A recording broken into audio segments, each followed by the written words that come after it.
Bonjour à toutes et à tous et bienvenue sur votre vidéo hebdomadaire Bourse, Trading et Investissement intitulée cette semaine Extrême Limite. Comme d'habitude, je suis obligé de vous rappeler que le contenu de cette vidéo est à unique but pédagogique et informatif qui ne constitue en rien un conseil et que vous êtes seul responsable de vos investissements et donc de vos trades. Pour me suivre sur Twitter, Tino-Trading, le groupe Facebook du podcast de la bourse et bien sûr la chaîne YouTube sur laquelle vous êtes où il faut absolument que vous activiez la clochette afin de recevoir une notification dès lors que je publie une vidéo. Pour celles et ceux qui veulent aller un petit peu plus loin en matière de salon formation coaching, vous avez tout sur le site pepitortrade.com. Nous ouvrons une dizaine ou une quinzaine de places au mois de février. Il y a la possibilité de se préinscrire, il y a déjà pas mal de...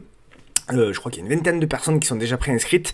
Donc nous préviendrons 24 heures à l'avance les personnes qui sont déjà inscrites. Ça vous engage à rien.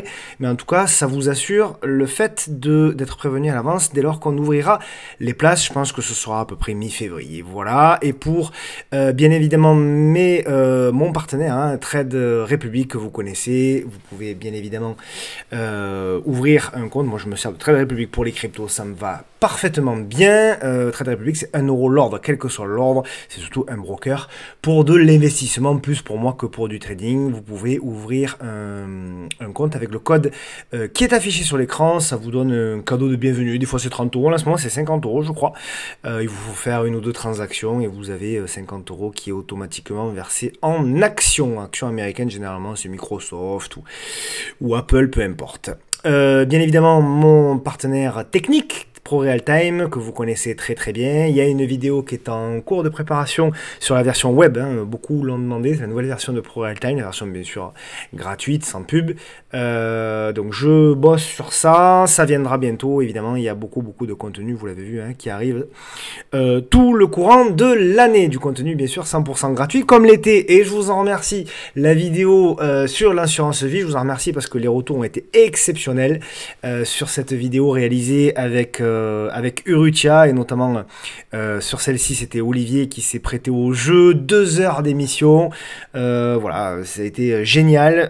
Merci encore 1000 fois pour vos retours, je crois que l'émission a été appréciée. Il y aura bien sûr d'autres sujets, n'hésitez pas aussi à nous dire les sujets patrimoniaux sur lesquels vous souhaitez qu'on fasse des émissions. Il y aura de la fiscalité, il y aura également les produits structurés, c'est quelque chose qui est très peu connu, qui m'est beaucoup demandé, donc on travaillera là-dessus avec Olivier, Michael et Urutia. Et puis bien sûr il m'a été également demandé, alors j'avais mis en lien pour pouvoir prendre rendez-vous pour celles et ceux qui le souhaitent avec Urutia, je vous remettrai le lien, de toute façon il est en description de la vidéo, c'est bien évidemment gratuit, si vous n'êtes pas content de vos contrats d'assurance vie et que vous voulez ne serait-ce que des conseils, vous pouvez prendre rendez-vous avec Olivier et Michael, encore une fois c'est gratuit. Et on va attaquer avec le programme de cette semaine, le programme évidemment Bourse Extrême Limite, et un programme hyper chargé.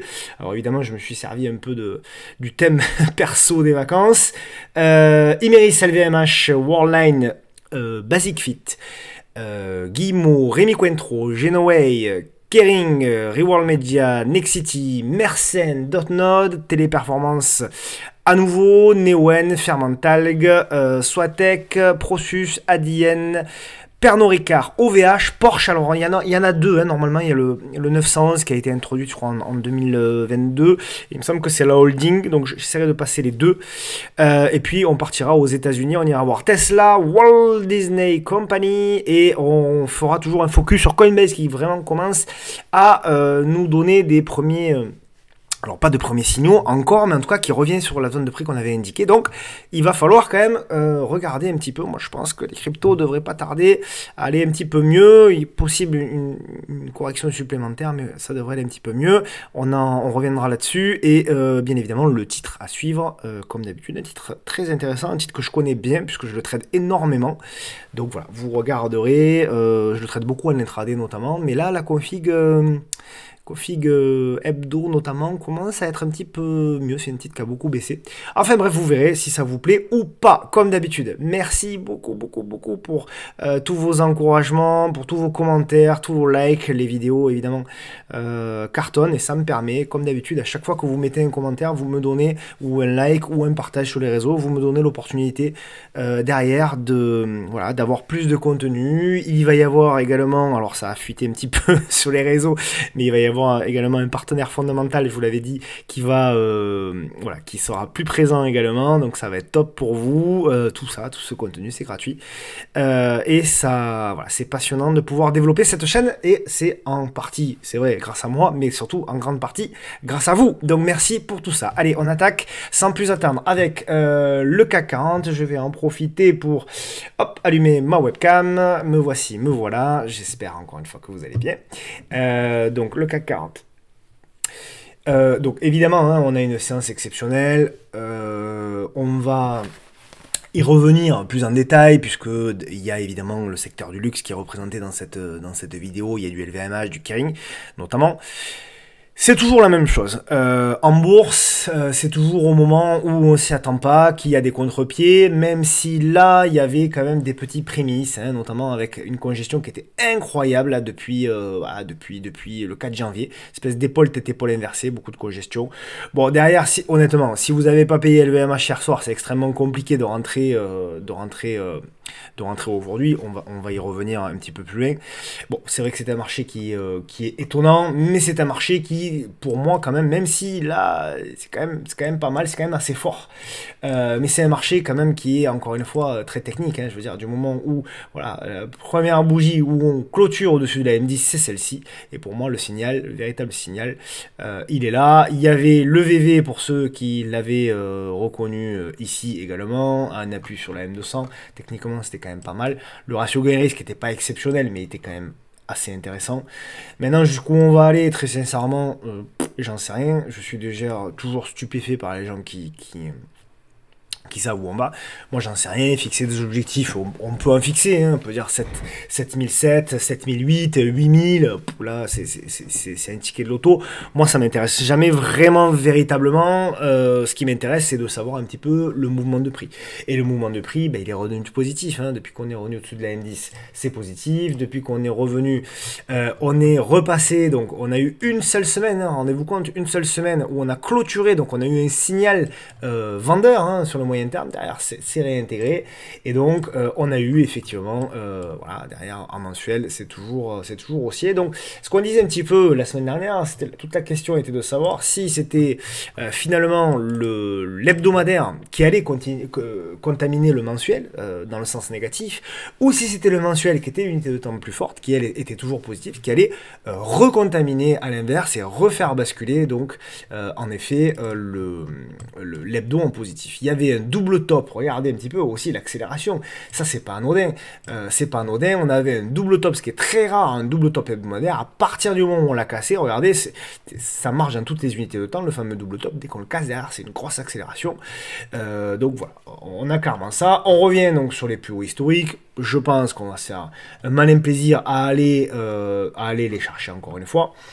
Voilà. Le graphe du CAC 40 n'est pas si intéressant que ça pour moi. C'est quand même difficile à trader en swing. Je parle le graphe du CAC 40. Je pense qu'il faut vraiment aller dans le détail. Celui qui est beaucoup plus intéressant, en revanche, donc je me remets en journalier, bien évidemment, celui qui est beaucoup plus intéressant, c'est le small. C'est le CAC small, puisque lui... on l'avait un petit peu, pas un petit peu, on en avait beaucoup parlé. Ce qui nous intéressait, c'était un petit peu la congestion. Donc, on avait eu effectivement la prise de bénéfice là, à proximité donc de la résistance oblique. Derrière, pouf, ça a vendu. On avait dit nous, ce qui nous intéresse, c'est de voir un petit peu le pivot qui va être fait, le niveau de support qui va être fait. Hein. Le niveau de support, il était ici aux alentours des 11 300. Je vous renvoie sur la vidéo de la semaine dernière. Hein. Il n'y a rien qu'à changer. Vous avez dit, voilà, entre 11 300 et 11 600, pour faire simple, c'est du zigzag, c'est de la neutralité, c'est de la construction. Et là, force est de constater que dès mardi, c'était quand même un signal fort, dès mardi, cette zone ici a explosé, les 11 600 ont explosé, et derrière, poum, poum, poum, poum, poum, on enchaîne, et on revient à proximité donc de l'ancien support ici, des 11 900. qui désormais, donc, globalement, fera pour moi un petit peu la dernière résistance, qui pour moi fait un petit peu le dernier, c'est un petit peu le dernier barrage moyen terme, même je dirais même long terme, hein, moyen long terme sur le CAC Small. Si on arrive à repasser au-dessus des 12 000, ben, mes amis, il faut continuer de payer tant que, encore une fois, on est au-dessus des moyennes mobiles courtes, et là ça a été le cas également pour le CAC Small. Il ne faut pas essayer, et c'est un petit peu le reproche alors, pas le reproche parce que on le fait tous plus ou moins, et moi par le passé je l'ai beaucoup fait, c'est toujours d'essayer de prédire ce qui va se passer. On dit toujours, voilà, on est sur support mais ça va casser, ou c'est très compliqué de prédire quoi que ce soit. Ce qui est beaucoup plus facile, et là où en plus ça nous met dans une meilleure disposition, c'est juste essayer de regarder le mouvement du prix et d'analyser le mouvement. C'est un vrai boulot, et c'est vraiment la réelle difficulté pour moi de l'analyse technique. C'est pas faire de l'analyse des supports et des résistances. Pour moi, la vraie difficulté de l'analyse technique, c'est de se débarrasser de ces biais psychologiques et d'être très factuel sur ce qui est en train de se passer. Moi-même, j'ai un biais plutôt négatif sur le plan macro, etc., pour les mois à venir. Pour autant, je suis obligé, comme vous, de constater que pour le moment, c'est haussier, et pour le moment, les constructions sont belles. Et la construction qu'on a eue sur le small ici, qui était d'ailleurs un petit peu similaire à celle qu'on avait eue là, ce sont des constructions qui sont bullish. Donc, tant que c'est bullish, il faut continuer de payer. Et il n'empêche qu'on peut très bien avoir un scénario de baisse à partir du mois de mars ou du mois d'avril, j'en sais rien, peu importe. Et pour autant, on peut avoir 1, 2, 3, 6 mois exceptionnels avant. Et ce serait dommage quand même de s'enfermer dans ce scénario négatif en se disant que ben, ça finira de toute façon par baisser, et qu'en attendant, il faut rester à l'écart. Après tout, s'il y a des signaux qui sont positifs, autant en profiter. Et de toute façon, comme je l'explique très régulièrement, dans un marché baissier, vous pouvez avoir des occasions formidables de jouer des décalages. Et on le verra sur un certain nombre de titres encore cette semaine. Il y a des choses à faire dans ce marché, il y a vraiment, véritablement des choses à faire. Donc je pense que c'est dommage de laisser passer ça. Et dans les choses à faire, alors, pas faire le faux modeste, bien évidemment que j'ai été très content, et bien évidemment que les nombreux messages que vous m'avez envoyés, notamment en privé sur Imeris cette semaine, m'ont fait très plaisir. Voilà, typiquement, un titre qui, c'était le titre à suivre de la semaine dernière, un titre voilà, qui était intéressant. Et encore une fois, c'est toujours la même discipline, c'est une fois qu'on fait l'analyse technique, on détermine quoi. L'analyse technique n'est pas en capacité de prédire l'avenir, je le répète pour la xème fois. Si vous faites, ou si vous vous intéressez à l'analyse technique en pensant que c'est un outil qui va avoir la capacité de prédire l'avenir, vous vous plantez. Je pense qu'il faut faire de l'analyse technique pour se dire c'est un outil qui va me permettre de déterminer des zones clés, des zones où je vais pouvoir intervenir, et quand je vais intervenir, j'aurai des probabilités légèrement supérieures, pourquoi pas, éventuellement si je suis pas trop mauvais, mais surtout je vais avoir des ratios gain-risque exceptionnels. C'est en ça que l'analyse technique permet d'avoir du timing. C'est pas tant le timing, ça veut pas dire avoir les points bas. Le timing, ça veut dire avoir de bons ratios gain sur risque. Et le problème, c'est que malheureusement, un bon nombre de formateurs, malheureusement, font croire, pour pouvoir vendre des formations, font croire que l'analyse technique va permettre aux gens qui vont suivre leur formation de déterminer les points bas. Mais non, c'est pas possible. C'est pas possible. Par contre, oui, et ça a été le cas pour Imeris, on le voit, je vais pas vous refaire l'analyse qu'on a fait la semaine dernière, mais regardez, c'était des zones, voilà, une fois, deux fois, en 95, en 98, en 2001, en 2009, en 2020, même en octobre 2020, deux fois en 2020. Nous étions revenus ici pour la 6e, 7e fois en octobre, nous étions revenus effectivement sur une zone intéressante. Derrière, on a eu le premier rebond, on a eu effectivement derrière la baisse, d'accord, on a eu la prise de bénéfice à proximité de l'oblique, et puis derrière on a eu un signal de retournement, voilà, avec on le voit bien, hein, le fameux VV, et derrière, voilà, nous c'est un trade qu'on a proposé à l'achat sur le salon, on avait proposé un achat au-dessus ici des 26 €, grosso modo, ben derrière c'est magnifique. Alors il y a effectivement une recommandation de dodo, il y a effectivement des choses qui font que, mais ça arrive toujours dans ces moments-là, vous remarquerez que, pas toujours, mais 80% du temps, les recommandations, les bonnes news, les bonnes publications, elles arrivent quand les actions sont sur support. Donc voilà, c'est toujours la même chose. Et là derrière, voilà, Imeris c'est plus 20 quoi. Vous prenez plus 20, vous allégez, vous mettez voilà potentiellement le stop break-even ou un petit peu plus haut, ou par exemple à proximité de la M10 jours, et vous remontez au fur et à mesure en vous disant ben, c'est top, si ça continue j'en profite, si ça continue pas, et bien à ce moment-là je prendrai mes gains.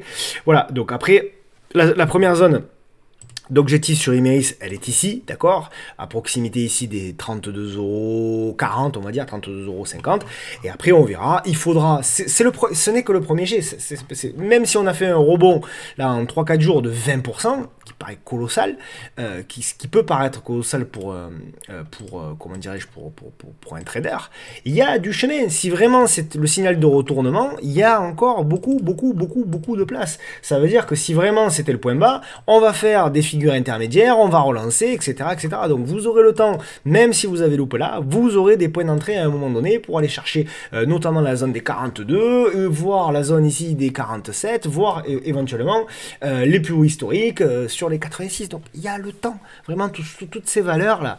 Ne vous inquiétez pas, ne soyez pas frustrés, il y a le temps, d'accord? Là, il y avait effectivement un premier point d'entrée qui était intéressant. Il y en aura d'autres, d'accord? Il y en aura d'autres. Il faut laisser maintenant le marché préparer sa figure intermédiaire. Il y a beaucoup de gens qui ont loupé l'opportunité. Il y a beaucoup de fonds également qui ont loupé l'opportunité. Les fonds, ils attendent quoi? Ils attendent des congestions pour pouvoir accumuler tranquillement pendant des jours, pour pas mettre des grosses positions. Donc encore une fois, lorsqu'il y a des accumulations comme ça, sans volume, c'est souvent que il y a des fonds qui essayent doucement d'accumuler des petites positions sans se faire remarquer. Et puis d'un coup, pouf, ils déclenchent le dernier jour une grosse position. Ça fait péter la congestion par le haut. Et derrière, vous avez les petits porteurs qui arrivent en mode FOMO et qui viennent engendrer la hausse supplémentaire. Donc soyez intelligents, soyons intelligents en essayant de repérer ces patterns intermédiaires, en essayant de les exploiter au mieux. Ok, donc voilà, pour Imeris, malgré que effectivement je sois très content, et notamment pour celles et ceux qui sont rentrés, là, pour moi, hein, il y a eu certainement beaucoup, voilà, il y a eu un gros pic de volume, on voit que les volumes sont en train de ralentir, donc ça c'est intéressant, la congestion est en train d'arriver, laissons un petit peu la congestion se faire, ça peut être une congestion, là j'ai mis une figure très longue, hein, mais ça peut être une figure intermédiaire très petite, il peut y avoir 2-3 bougies, même pas supplémentaires là, dans le coin, avant de repartir, il faudra le surveiller, notamment s'il y a une baisse des volumes en parallèle. Ok, allez, on passe au luxe, évidemment, hein, puisque bon, la publication d'LVMH. Alors, toujours la même chose. LVMH, il y a toute la, comment dirais-je, il y a toute la ruse du marché, on va dire, sur ce trade-là, parce que déjà, premièrement, on a ça, et ça, premièrement, c'est, voilà, la plupart des formateurs vont vous expliquer qu'il faut mettre les stops sous les derniers creux.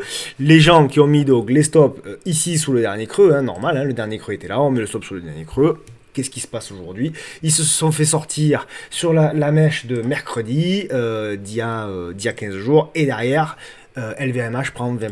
Donc ça, c'est une prise de liquidité déjà qui doit alerter. Première chose. Deuxième chose qui doit alerter, on l'avait vu également la semaine dernière, je vous avais dit, tant qu'on ne repasse pas l'oblique, il ne faut pas s'y intéresser. On avait un peu tout, on avait la congestion, alors il fallait les jouer, hein, les résultats de LVMH, moi je ne les ai pas joués, je ne les aurais pas joués de toute manière, très sincèrement, j'aime pas jouer les résultats, donc je ne l'aurais pas fait.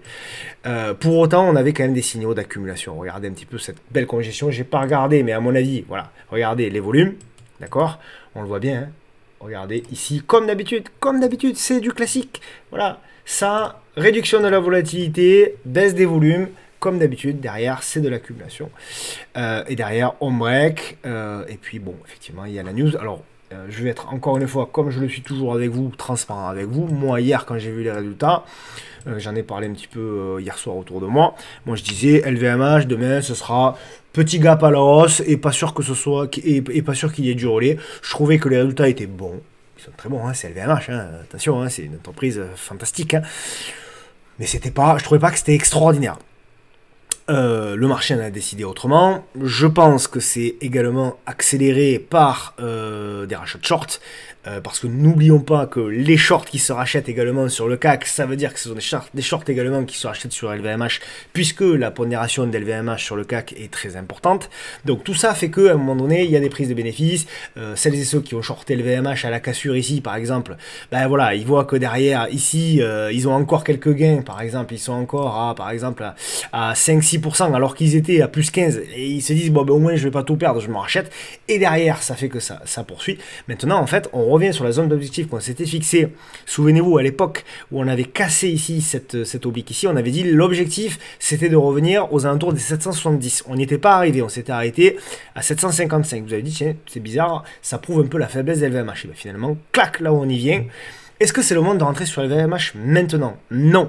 Il y avait le seul moment pour moi qui était intéressant de rentrer sur LVMH, c'était ici. La problématique, c'était effectivement la problématique de la publication. Donc pour moi, il n'y avait pas véritablement, pour le swing trader, il n'y avait pas véritablement de point d'entrée. Le swing trader qui ne veut pas prendre de risque comme moi de jouer la publication, il n'y avait pas pour moi de point d'entrée sur LVMH. Voilà, c'est pas grave, il y en aura d'autres, il y en aura plus tard, il y en aura dans 15 jours, dans un mois, dans 6 mois, peut-être jamais, j'en sais rien, mais en tout cas, c'est pas très grave. Donc voilà, éventuellement, qu'est-ce qu'on peut attendre pour celles et ceux qui ont raté? Ben, éventuellement, s'il y a, toujours pareil, la petite congestion pour pouvoir relancer, éventuellement, on jouera quelque chose. Là, pour moi, il n'y a pas grand-chose, si ce n'est attendre, patienter et laisser, entre guillemets, LVMH de côté. Maintenant, ceux qui ont accumulé dans la baisse, ben, tant mieux, c'est peut-être un point d'allègement s'ils ont beaucoup souffert, et puis on verra par la suite. Ok. Worldline, alors on l'avait vu la semaine dernière, Worldline, voilà, j'ai rien changé sur mon analyse de la semaine dernière, alors ça a beaucoup parlé sur Worldline également, toujours la même chose, mais moi je voyais pas, voilà, hein, je vous avais dit, je voyais pas forcément de, tant qu'on repassait pas, voilà, sur la zone, et d'ailleurs il y a presque eu un double top, non, d'ailleurs, sur les... Ah non, pas tout à fait. Mais j'ai la même analyse en tout cas. Hein. Pour moi, véritablement, hein, tant qu'on ne repasse pas ici les 14-16, pour moi, c'est voilà, de la construction, c'est de la congestion. Il va y avoir des journées où vous allez faire plus 3, des journées où vous allez faire comme aujourd'hui moins 4. Voilà, parce que ça reste une tendance baissière. Hein. N'oublions pas qu'en hebdomadaire, ben, nous sommes toujours sous la M10, même si il y avait une petite incursion au-dessus, on est toujours sous la M10 qui bloque. D'ailleurs, la M10 est à 14,70, donc vous voyez, on est à peu près sur le même, voilà, sur la même zone de prix que ce qu'on avait indiqué, 14,20, voilà, 14,50, peu importe. En tout cas, c'est baissier. Maintenant, Worldline en intraday, elle est sympa parce que c'est volatile, etc. Mais en swing trading, il y a le temps. Et encore une fois, il y a le temps. Il y a le temps sur Worldline. Il n'y a rien qui presse. Il y a tellement mieux à faire à côté. Moi, je l'ai beaucoup tradé. Vous le savez, hein, je l'avais tradé notamment voilà, sur la partie de novembre ici. Je l'avais pas mal tradé. Il me semble bien ouais, que c'était novembre. Parce qu'il y avait des signaux. Voilà, on avait breaké, mais depuis, c'est de la faiblesse. Voilà.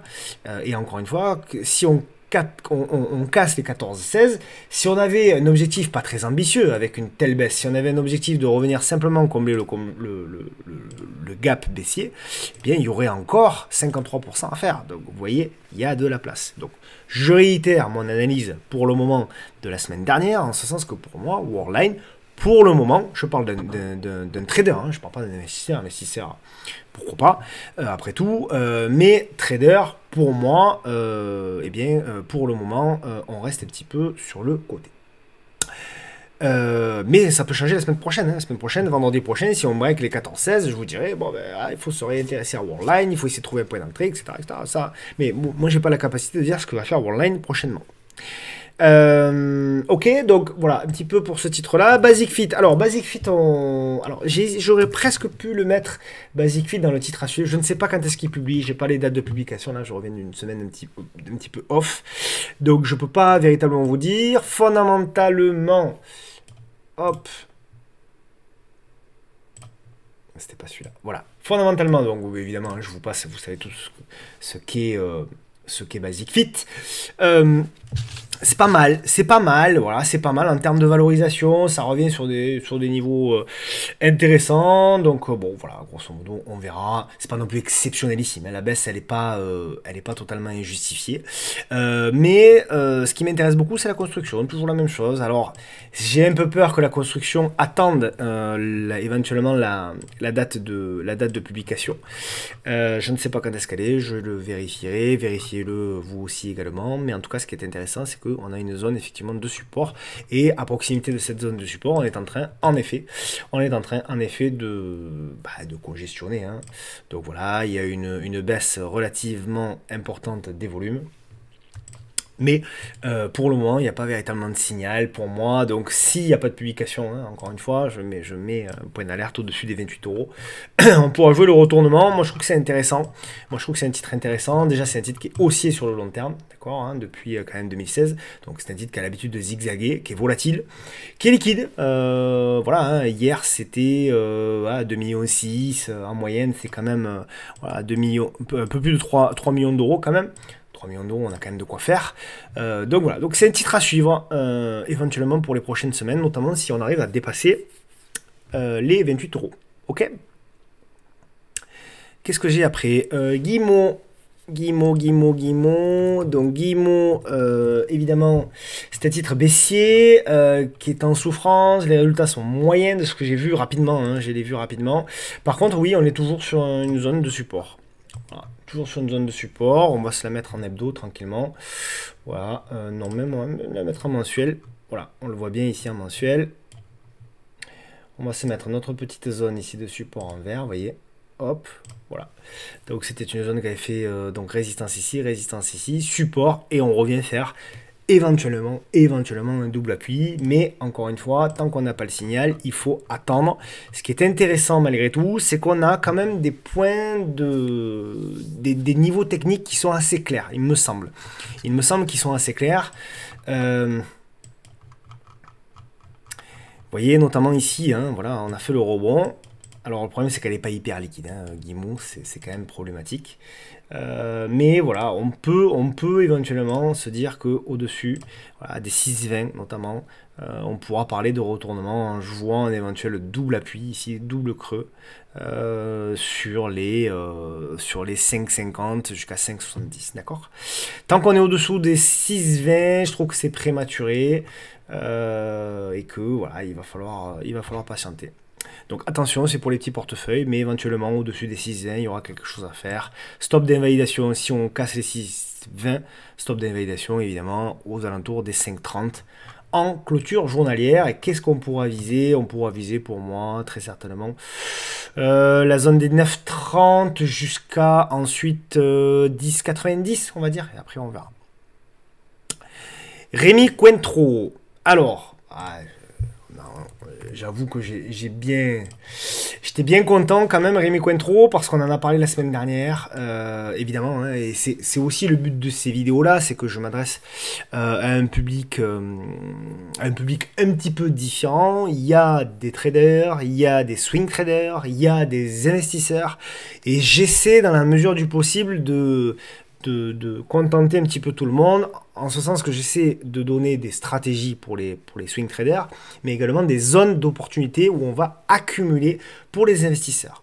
La semaine dernière, je vous avais dit, je crois que c'était ces propos-là, sur la zone des 90 euros, pour moi, c'est pas déconnant du tout de rentrer une position sur Rémi Cointreau. Donc celles et ceux évidemment qui l'ont fait, les investisseurs, bravo à eux. Vous avez pu certainement alléger de 10 ou enfin prendre une partie des bénéfices à plus 10 ou plus 15, donc c'est très très bien. Maintenant c'est toujours le rétro-pédalage, toujours attention. Alors d'abord le swing trader, il n'y avait pas de signal, d'accord, on n'a pas eu ce qu'on voulait, hein, c'est-à-dire le rebond, la congestion. Alors si, on a eu le rebond, mais c'est là où les swing traders comme moi potentiellement vont pouvoir être intéressés. C'est si désormais, donc on a eu le premier mouvement, d'accord, on l'a eu, maintenant on va chercher, j'ai pas changé hein, ce que j'avais dessiné, c'était il y a une semaine.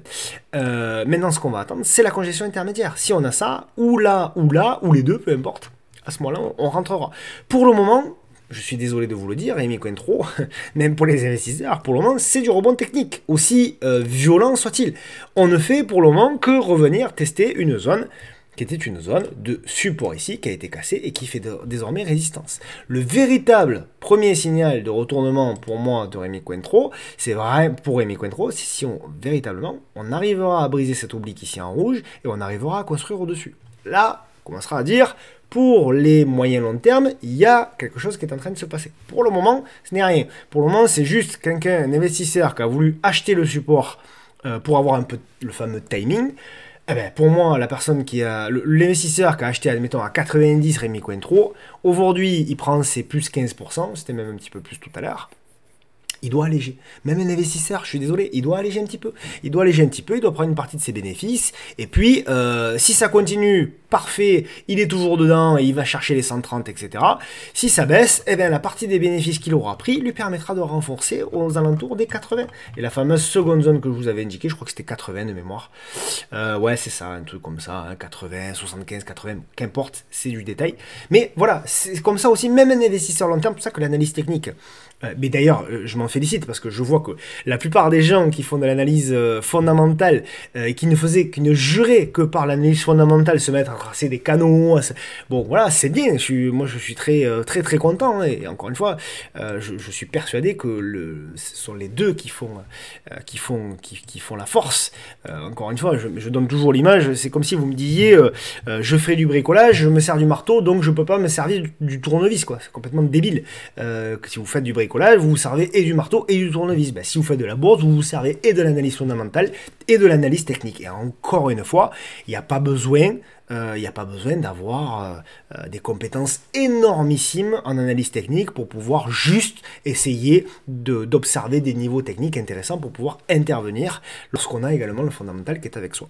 Ok, donc voilà, pour Rémi Cointreau, pour moi c'est une observation. Par contre, ça y est, hop, elle rentre. Bon, comme elle était déjà rentrée, elle est dans la watchlist. Et clairement, si on a une congestion qui se met en place ici dans la zone, on essaiera effectivement d'accumuler. Et là aussi, il y a le temps. Elle a rebondi de 15%. C'est monstrueux, Rémi Cointreau. Mais malgré qu'elle ait rebondi de 15%, vous êtes encore à moins 53% depuis les plus hauts. Vous avez le temps. Vous avez le temps. Croyez-moi, vous avez le temps. Alors, vous avez le temps, ça ne veut pas dire qu'il faut attendre 2 mois non plus. Ça veut dire que c'est le moment de la rentrer dans votre watchlist et de l'observer. Pardon, j'insiste, hein, mais c'est vachement important parce que sinon, vous resterez frustré et vous faites jamais rien. Le support, vous le payez pas parce que ça, c'est pareil. On va y revenir d'ailleurs sur le titre d'après, hein, sur Kering. Ensuite, je reviendrai en arrière avec Genoway. Mais Kering, c'est la même chose. Kering, moi, j'en ai parlé. Pendant 3 semaines, j'ai indiqué cette zone ici des 346. Pendant 3 semaines, j'ai fait des graphes sur Twitter en disant on est sur un point, une zone cible, une zone de support cible. Et il y a tout le monde qui disait, alors qu'on n'avait pas cassé le support va casser. Mais c'est impossible de savoir si un support va casser. On ne peut pas savoir ça. Il faut observer. Et si vous n'achetez pas les supports en tant qu'investisseur, vous allez les acheter quand? Vous ne les achèterez jamais. Et encore une fois, la personne, je le sais parce que là aussi j'ai reçu des messages privés en me disant ouais Tino, j'ai vu ton support, mais sur Twitter tout le monde dit que ça va lâcher, etc. Donc j'ai pas osé y aller. Et du coup aujourd'hui, je m'en mords les doigts. Et je peux pas vous aider plus que ça. Qu'est-ce que vous voulez que je vous dise? Arrêtez d'aller sur Twitter. Ça m'arrange pas sur ce Twitter. Mais arrêtez d'aller sur Twitter. Tracez vos zones et agissez. Voilà, là on avait tout sur Kering, je vous l'ai expliqué, on l'a répété, on est venu sur la zone clé touchée, on a eu la congestion, ici on le voit bien, on l'observe bien, on avait du zigzag, une espèce de tasse avec anse, etc. Derrière on break, voilà. On a également voilà, une baisse, même si elle n'était pas énorme sur ce coup-ci, mais on avait quand même une baisse des volumes, d'accord? On avait vraiment tout sur Kering, moi-même je le regrette parce que j'ai pas pu la prendre, mais très sincèrement, ça, c'était intéressant, voilà, au-dessus notamment des 361, il y avait quelque chose à tenter, voilà, et quelqu'un qui a joué le coup, ma foi, il prend son plus 6 aujourd'hui, il allège, il met son stop 0, et puis il laisse passer. Alors attention, il faut voir quand est-ce qu'il publie Kering, évidemment, hein, je le redis, mais voilà, c'est sûr que, et moi, ça me fait sourire, parce que c'est toujours la même chose, quand vous êtes sur support, on est sur support, et tout le monde dit ça va lâcher. Mais comment vous faites pour savoir que ça va lâcher ? C'est quand même fabuleux. Moi, je comprends pas. Si on fait de l'analyse technique, c'est justement pour observer que pour le moment, on ne lâche pas. Au moment où on lâche, c'est moi le premier. Si on était passé sous les 335, je vous aurais dit, oula, attention, c'est pas bon. Mais tant que le support tient, un support aussi propre, faut le tenter. Voilà, il faut le tenter. Si vous êtes investisseur, il faut le tenter. Après, vous prenez un renfort plus bas, etc. Mais il faut le tenter. Mais arrêtons d'écouter les biais des uns des autres, parce que sinon, on ne s'en sort pas. Ok, donc Kering, pour le moment, de toute façon, là aussi, hein, comme Rémi Cointreau, c'est pour ça que, encore une fois, je tempère, maintenant que Kering voilà, a fait un rebond de 10% ou de 13%, tout le monde dit ça y est, c'était le point bas. Je rappelle quand même que pour Kering, malgré le rebond de 13%, on est encore à moins 51 comme Rémi Cointreau, hein, moins 51 depuis le sommet. Donc il y a le temps, si vraiment c'était le point bas, il y a le temps, et croyez-moi, si vraiment elle fait ça, Kering, et qu'elle retourne faire des nouveaux plus hauts historiques, on aura des points d'entrée tout le long pour rentrer, d'accord? Je parle pour les swing traders, hein. Ok, donc là aussi, attention, on n'est que sur du rebond technique. On revient tester, je me mets en journalier, on revient tester. Voilà, j'efface un petit peu tout ça. Voilà, on revient tester l'ancienne zone de support, cassé, pullbacké, donc qui fait résistance et qui revient faire résistance ici. Maintenant, on va observer. Et effectivement, alors on va, encore une fois, je le redis encore, on va regarder quand est-ce qu'il publie, mais on va regarder si Kering, éventuellement, nous offre une opportunité d'achat par là, ou par là, après la publication. Ok, voilà, mais vraiment, j'insiste, hein, vraiment, il faut se concentrer sur vos graphiques. Arrêtez de regarder les tweets des uns des autres. Connus, pas connus, on s'en fout de ça. Pas parce qu'on est plus ou moins connu dans le milieu qu'on a plus de crédibilité que quelqu'un qui fait ses graphiques tranquillement avec l'esprit libre. D'accord, Genoway, belle config, hein, Genoway. Alors c'est une bibliothèque que j'aime bien. Bon, elle est difficile à trader parce qu'il y a très peu, voilà, c'est erratique, il y a très peu de volume. Par contre, ce qui est intéressant, hein, au niveau de Genoway, on le voit, c'était cet oblique ici, on a cassé, on a fait le pullback. Donc il faut l'observer. Il faut l'observer pour celles et ceux qui sont intéressés. Voilà, il y a peut-être un point d'achat par là. Je ne peux pas véritablement vous donner de stratégie parce qu'elle est très peu liquide et que, bon, voilà. J'essaie d'éviter, notamment sur les biotech, de donner des plans ou de faire des pumps. Je trouve que c'est très limite de donner des plans sur les biotech. Donc j'essaie d'éviter d'en donner. Maintenant, je suis obligé de vous dire qu'en effet, c'est une très belle configuration et que effectivement, notamment si on repasse au-dessus des 4,40, on pourra éventuellement relancer. Donc j'accélère parce que, comme d'habitude, je me traîne. Reward Média, donc ça fait un moment qu'on l'observe, hein, Reward, pareil, j'ai aucune date de publication, il va falloir que je me remette dedans. Pour moi, on est dans la figure intermédiaire, voilà, toujours la même chose, donc on fait le suivi, hein, parce que ça fait un petit moment, depuis la cassure du biseau, hein, souvenez-vous, depuis la cassure du biseau et de la petite figure ici, c'est pour moi une action qu'il faut suivre, qu'il faut observer, voilà, on a touché une zone de pivot clé également, donc pour moi, c'est quelque chose qu'il faut éventuellement observer. Je vais faire quelque chose de plus propre. C'était quand même pas très joli. Voilà. Voilà. Donc pour moi, voilà, tant qu'on est au-dessus de tout ça, c'est pas mal. Il faudrait une belle congestion là. Une belle congestion par là, idéalement, pour pouvoir tenter quelque chose si on arrive à venir par là pour jouer un break. Donc à suivre également de près. Reward Media. Je ne sais pas encore quand est-ce qu'il publie, les amis. À suivre de près. Nexity, à suivre également de près. Nexity, vous le savez, donc moi ça m'intéresse. Nexity, donc on est venu faire, vous en avez parlé sur Twitter ou la vidéo hebdo, qu'importe. On est venu faire le pullback, donc toujours la même chose. Résistance, résistance, résistance, résistance. Derrière, support. Et là, on fait le petit break. Donc c'est intéressant, il n'y a pas eu véritablement de congestion, quoique. Mais bon, voilà, à voir. Maintenant, ce que j'aimerais beaucoup, c'est de nouveau une congestion. Par contre, je crois qu'ils annoncent aussi des résultats bientôt. Donc là aussi, attention de ne pas avoir une grosse taille de position éventuellement là-dedans. Ok ? J'accélère, Mersenne, donc c'est un titre très intéressant, déjà fondamentalement, alors fondamentalement, Mersenne, voilà, hop, donc vous voyez 4 étoiles quand même, fabrique et commercialise des produits d'énergie électrique et des matériaux avancés, donc il y a des gros gérants de fonds, notamment un des plus connus en Europe qui est à fond sur cette valeur là depuis bien longtemps. C'est une très belle valeur, moi j'aime beaucoup. Ce qui était intéressant sur Mersenne, toujours pareil, hein, c'est qu'on était évidemment sur le support. Bon, je crois qu'ils ont annoncé les résultats aussi, donc bon, c'était quand même pas évident avec la congestion. Ah, c'est pas évident, voilà. C'est pas évident de rentrer sur cette valeur-là en pleine congestion. Mais encore une fois, vous avez le temps. Mersenne, c'est une belle valeur. C'est une belle valeur qui a quand même perdu, malgré le rebond de 10%, qui est colossal encore une fois aujourd'hui. Vous avez une valeur qui est encore 26% sous les sommets historiques.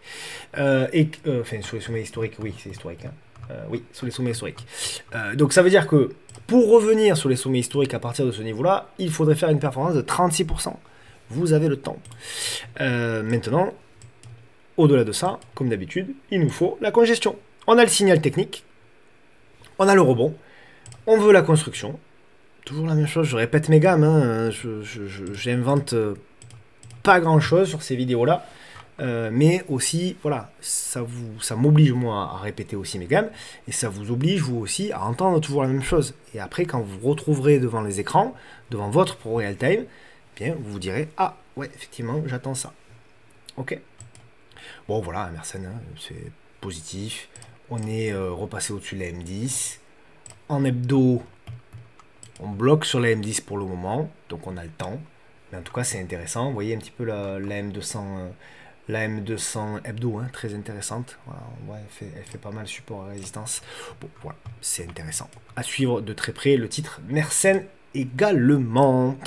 Un titre à suivre également, ben on en a parlé il y a quelques temps, c'est Dotnode.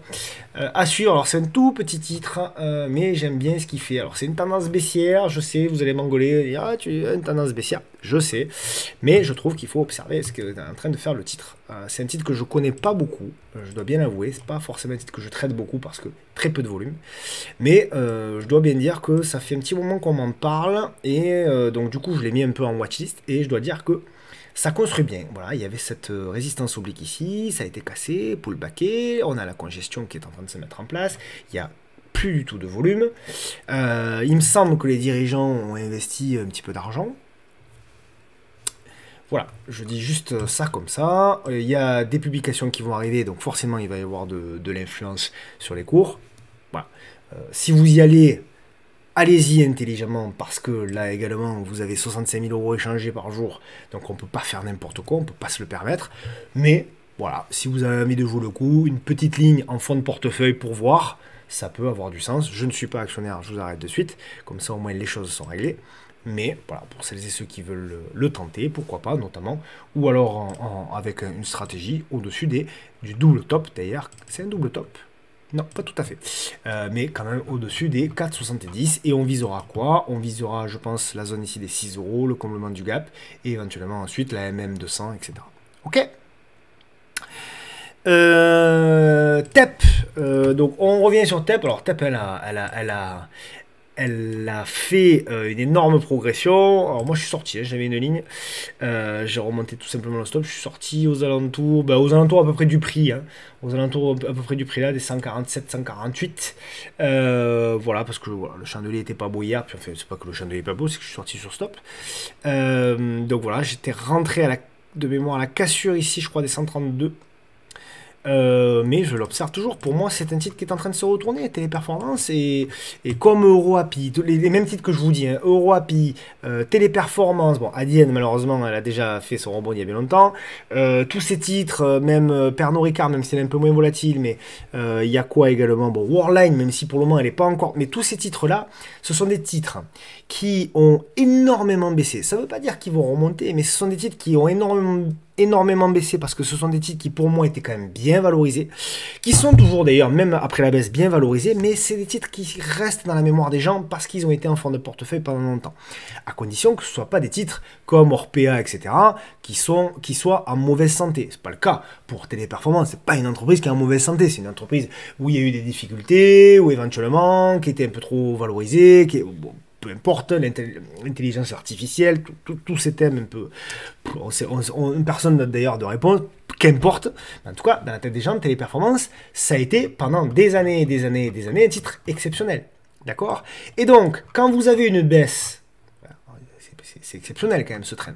Donc, quand vous avez une baisse sur ces titres, une baisse qui fait moins, jusqu'à moins 76% sur un titre comme Téléperformance, vous savez que quand le rebond se met en place, et il se met en place à un moment donné ou un autre, vous avez la capacité, avec des titres aussi liquides, d'avoir un mouvement directionnel très fort et vous pouvez faire un décalage comme là, hein, c'est des choses que je vous répète, mais vous pouvez faire un décalage de 20% en 5 jours.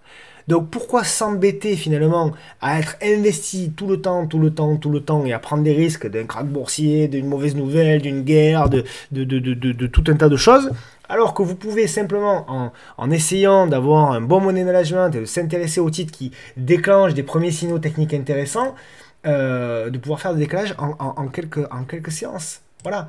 Et là, vous le voyez bien, toujours la même chose. À partir du moment où Téléperformance déclenche le petit signal technique hebdomadaire, qui était ici, le premier signal technique pour moi hebdomadaire, il était là, puisqu'on avait une moyenne mobile à 10 jours, à 10 semaines, pardonnez-moi, à 10 semaines, qui était baissière. À partir du moment où cette moyenne mobile à 10 semaines se remet en bleu, se remet haussière, vous pouvez la mettre en vert, peu importe, à partir du moment où on a ça, on cherche de l'achat.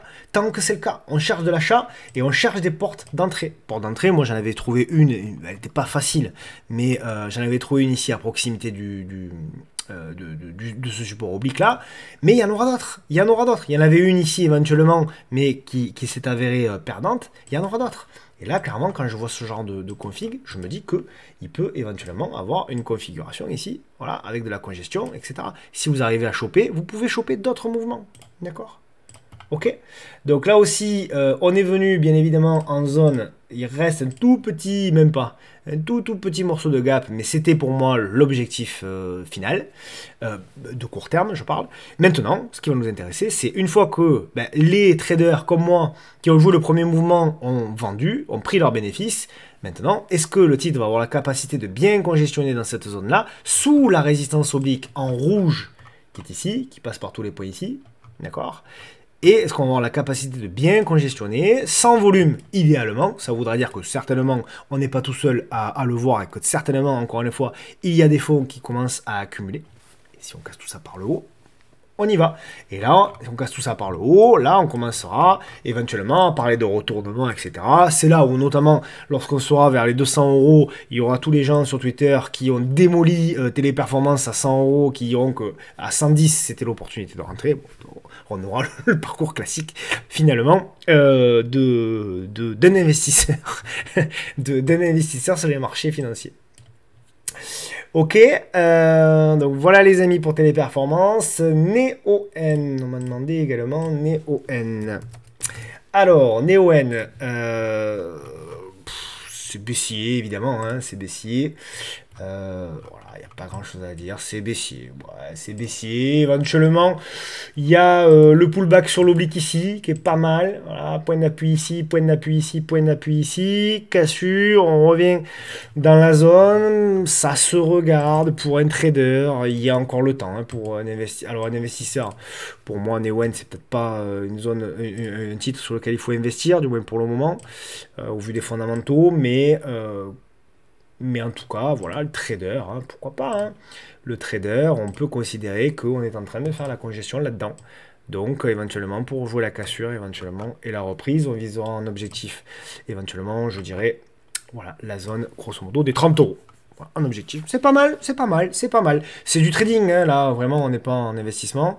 Tant qu'on ne repasse pas au-dessus des 28 €, c'est très tôt. Hein, c'est vraiment très agressif de rentrer. Mais pourquoi pas, et là aussi, hein, vous avez le temps sur Neoen. Si vraiment Neoen, c'est l'action du siècle et qu'elle va taper des plus hauts historiques, vous avez encore l'opportunité de faire 141%. Donc si vous ratez les 20 premiers pourcents, pas grave, vous vous en remettrez, croyez-moi.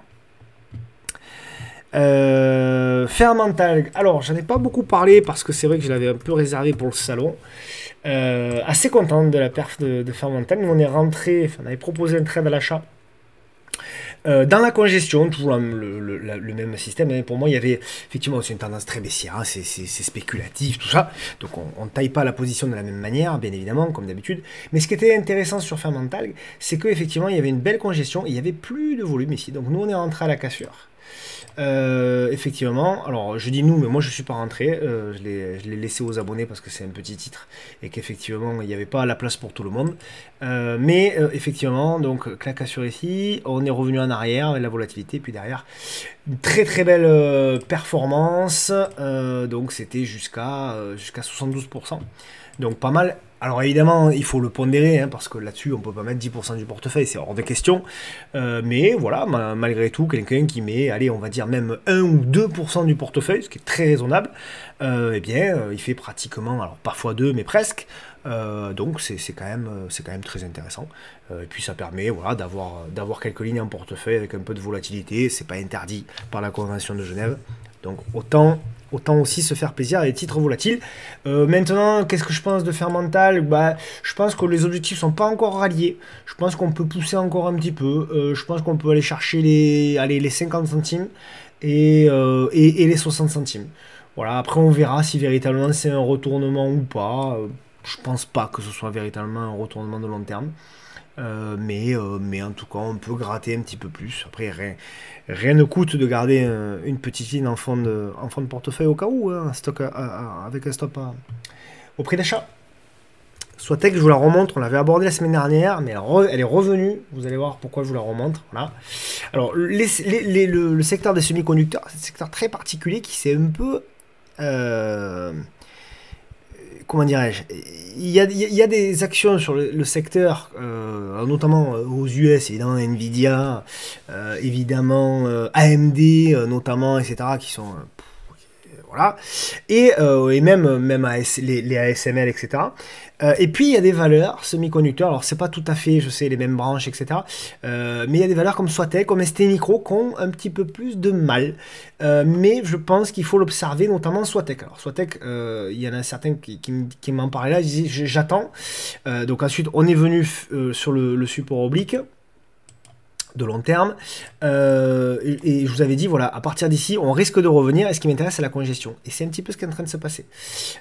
Donc, on va surveiller, pourquoi pas, là aussi, hein, il y a des résultats qui vont arriver, on va retracer l'oblique, mais c'est pas tellement important. Éventuellement, pour les... Alors là, c'est très très agressif, hein, ce que je vais vous proposer, mais pourquoi pas, quelqu'un qui veut éventuellement tenter quelque chose dès la semaine prochaine, encore une fois, à surveiller par rapport aux dates de publication, mais éventuellement au-dessus des 137 €, 50, il y aurait quelque chose à faire. Sinon éventuellement, vous observez encore et vous attendez la cassure, et éventuellement une congestion par là pour jouer une nouvelle cassure et la relance. Là aussi, il y a le temps, hein, sur Swatec. Revenir sur les plus hauts historiques, ça voudrait dire prendre 71%. Il y a le temps. Voilà les amis, on va sur Prosus. Prosus. Alors, Prosus, moi, c'est une action qui m'intéresse, mais c'est le problème de Prosus, c'est que c'est une action donc, liée à la Chine, donc il y a beaucoup de gaps, elle est assez erratique, etc. Donc, pour moi, c'est plus une action d'investissement. On va arriver en bout de figure, là, en espèce de figure de congestion qui est ici. D'accord. Donc, on va y arriver. Je pense que ça va zigzaguer encore un petit peu. D'accord. Je pense que ça va zigzaguer, que ça va congestionner là. Si on congestionne là, qu'on casse, éventuellement, tenter quelque chose. Hein. Donc le signal véritablement sera si on arrive à s'installer, voilà, sera si on arrive à s'installer au-dessus de la M200 et si on arrive à bien congestionner là-dedans. Si vous voyez ça, probablement que en effet ce sera intéressant de l'observer de plus près. Prosus, donc c'est bon. Et Adyen, alors Adyen, elle est là, voilà. Suit le scénario qu'on avait indiqué ici. Donc juste la figure intermédiaire se fait un petit peu plus haut pour le moment. Pour moi, c'est positif. Ça veut dire que ça lâche pas encore, du moins, tant qu'on tient, voilà, on dessine hein, tranquillement les petits supports, tranquillement les petites figures. Voilà, je pense qu'on a quelque chose qui va être certainement par là. Donc, à voir si ça congestionne. Si ça congestionne, que ça casse par le haut, on joue quoi? On jouera donc le collement total du gap pour aller chercher les 1430. Grosso modo. C'est normal qu'on cale, hein, on est sur un niveau de résistance, on le sait, on l'avait indiqué, voilà, tout ce niveau-là, c'est un niveau qui avait fait support, qui désormais fait résistance. Ce qui est intéressant, c'est qu'on se colle à la résistance, qu'on accumule. Éventuellement, j'ai pas regardé les volumes, c'est encore un peu tôt pour un ralentissement des volumes, un faiblissement des volumes, mais quoique il y a quand même un petit peu, on voit que quand même, regardez la moyenne des volumes qui est en train de baisser. Donc voilà, mais c'est pas encore mûr. Voilà, c'est pas encore mûr. Il faut la mettre dans la watchlist, mais c'est pas encore mûr. Plutôt quelques séances de plus. Pernod Ricard, pareil que Rémi Cointreau. Voilà, on l'a dit la semaine dernière. Zone, effectivement, voilà, zone de support. Toujours la même chose. Zone clé, zone clé. Voilà. Et Pernod Ricard, c'était la fin. Il y a 3 jours, c'était la fin, Pernod Ricard. Puis, il y a celles et ceux qui ont pris leur graphique, qui ont vu qu'on était sur un support, les investisseurs, et qui ont investi, comme on l'avait dit la semaine dernière. Tout simplement. Voilà, tout simplement. Donc là, c'est la même chose que Rémi Cointreau. On revient pas n'importe où. On revient donc sur un niveau pour moi où il faut alléger si vous avez eu la chance d'investir aux alentours des 141. Allègement, stop à 0. Si ça continue, vous êtes bien. Si ça repète tout par le bas, à ce moment-là, effectivement, vous renforcerez plus bas avec vos plus-values. On n'a pas eu véritablement pour le swing trader, on n'a pas eu véritablement la congestion qu'on attendait. Pour moi, voilà, il y a eu un signal de retournement là, avec le VV, mais il n'y a pas eu véritablement la congestion qu'on pouvait espérer. Voilà. Donc voilà, le swing trader, toujours la même chose. Comme les actions précédentes, lui, il va attendre la congestion par là, au-dessus de l'oblique en rouge ici, et éventuellement donc la cassure. Donc tout simplement, en fait, on va tout simplement essayer de prendre ça et de le mettre ici. Voilà, pour jouer la cassure. Et donc certainement que ce sera la cassure des 158 euros pour aller chercher donc la zone des 175 et la MM 200 jours. Et ensuite, on ira chercher éventuellement des plus hauts historiques. Voilà, invalidation, si on repasse en dessous de tout ça, etc. D'ici là, on l'aura analysé 3 fois encore, ne vous inquiétez pas. OVH, très content également, OVH, c'était un titre à suivre pendant un petit moment, donc j'étais assez content parce que je l'ai démoli pas mal OVH tant qu'on était en tendance baissière, et je vous avais dit, lorsqu'on a cassé, on a fait la figure intermédiaire ici, et la figure intermédiaire, on l'a cassé par le haut, la première correction. On a fait, vous l'avez vu, puisque certains me l'ont dit en message privé, je suis très content pour vous. On avait la cassure donc du double top, éventuellement intéressante à jouer. Ceux qui l'ont joué sont aujourd'hui en gain de 3-4%. Bon, un peu tôt quand même pour remonter le stop. Éventuellement un stop mental remonté sous les, on va dire, 9,50. C'est très positif. Là aussi, ils vont annoncer des résultats bientôt. Les zones d'objectif, il y a un gap, notamment là, pourquoi pas, à aller titiller. C'est une action qu'il faut suivre de près, surtout après la publication. Ok, voilà grosso modo. Et puis alors en Allemagne, Porsche, je vais vous donner les deux. Donc il y a P911, la première qui était donc une IPO ici en octobre 2022. Ce qui est intéressant, comme d'habitude, ça c'est très intéressant, c'est lorsqu'on casse les plus bas de l'IPO. Voilà. À partir de là, souvent, c'est intéressant de jouer des retournements. Donc, c'est encore un peu tôt pour le moment pour parler de retournement. Pour moi, ça reste une tendance baissière. Par contre, si vous voulez, vous pouvez éventuellement vous tracer des petits points de repère, commencer à vous tracer des petits points comme ça de repère, en vous disant que eh bien, si on casse cette oblique ici en rouge, ça peut être pas mal. On peut également commencer à tracer doucement des petits biseaux. Bon, peu importe, on s'en fout. Hop, voilà, des petits biseaux descendants. Voilà. Éventuellement, si ça baisse, pour jouer le 3e point d'appui sur le biseau descendant. Ça peut être pas mal. Donc, hop, vous voyez, si on arrive à faire ça, hop, pour jouer le 3e point d'appui ici, pour les plus agressifs, les moins agressifs, ils joueront la congestion ici. Et les très moins agressifs, ils joueront la congestion là. Voilà, grosso modo, ce qu'on peut essayer de regarder pour Porsche. Donc ça, c'est le P911, mais vous avez également, je crois, que c'est la holding, je vais certainement dire une bêtise, mais il me semble que c'est la holding Porsche, comme c'est des actions allemandes, je vous avoue que je les connais moins, parce que je les traite peu, mais il me semble que c'était la holding, et il me semble que j'avais fait une analyse à l'époque, je me suis même mis une alerte à l'époque. C'est une analyse mensuelle, ouais, c'était une analyse mensuelle, vous voyez, où zone investisseur, c'était plutôt aux alentours des 29 jusqu'à 35 euros, on peut même aller un petit peu plus haut, 37 euros éventuellement, pour pouvoir jouer, voilà, je vais me la mettre, mon alerte ici, donc éventuellement, ça peut être intéressant, une action aussi propre, de manière cyclique, vous voyez, Allez, si on va chercher ne serait-ce que les 68 en termes d'objectifs, si vous arrivez à choper, allez, même le haut de la zone à 35, voilà, 68, ça fait quand même presque x2, hein, c'est pas rien. C'est pas rien. Donc pour un investisseur, trader, il n'y a pas grand-chose à faire, je vais le zoomer, mais investisseur, c'est la zone là. Trader, en journalier, il n'y a rien. Ouais, je vois rien. Je vois rien, ouais, il y a un petit ralentissement du momentum baissier, mais c'est tôt quand même, me semble-t-il. Ouais, il n'y a rien. Franchement, il n'y a rien. Il n'y a rien à faire. Il n'y a pas d'oblique, il n'y a rien. Pour le moment, il faut attendre. Ok. Et bien voilà pour les valeurs européennes. Enfin, si, il restera une valeur européenne dans le titre à suivre. Tesla. Tesla, alors évidemment, hier ça a fait mal Tesla. Est-ce qu'elle se reprend aujourd'hui? Un petit peu. D'ailleurs, je pense que. Alors, j'ai rien changé à mes graphiques. Hein, on l'a déjà analysé X fois Tesla. Donc pour moi, c'était. On s'est heurté effectivement à la résistance oblique. Je vous avais dit, tant qu'on casse pas la résistance oblique, attention. Et ça a été vendu. Donc ce scénario-là, HS, il restait le second scénario. Donc, le second scénario, c'était de revenir à proximité de l'oblique. Donc je pense qu'on va revenir à proximité de l'oblique. Mais avant, on peut avoir du rebond. Hein. Ça va peut-être pas se faire comme ça. On peut avoir du rebond, une rebaisse, une rebond.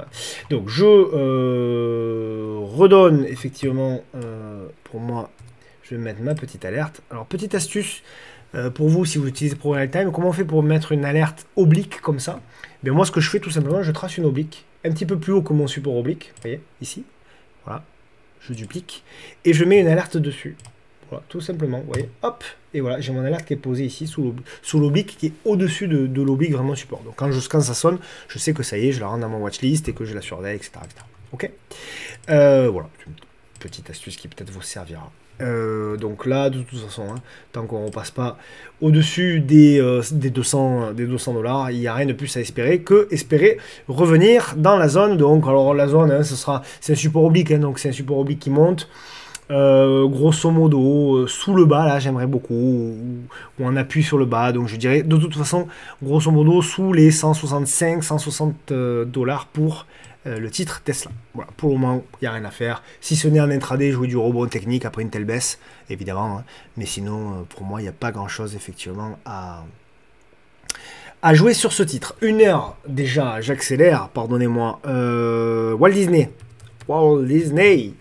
Je suis assez content Walt Disney parce que pareil, hein, là c'est la même chose. On était comme Kering, comme tous ces titres, comme Rémi Cointreau, comme Pernod Ricard, c'est la même chose.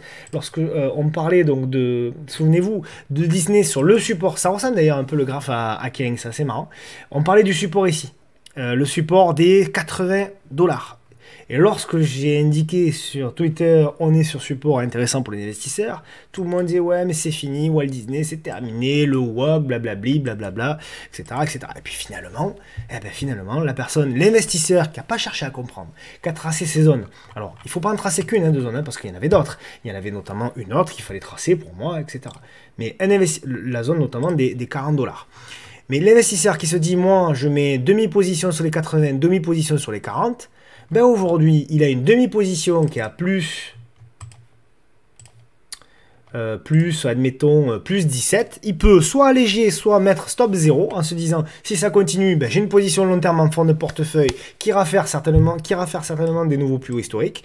Et si ça pète par le bas, j'ai rien perdu. Et à ce moment-là, ben, je renforcerai tout simplement aux alentours des 40. Il peut même choisir de couper l'apport en deux en se disant, ben, j'allège un petit peu ma position pour prendre des bénéfices, stop 0, et puis éventuellement, je renforcerai plus bas.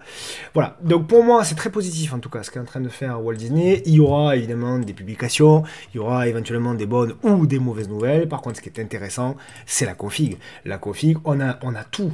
Là également, comme d'habitude, avec la cassure de l'oblique, ici, là, donc la grande figure qui casse, la petite figure qui est ici, la petite figure également bien congestionnée.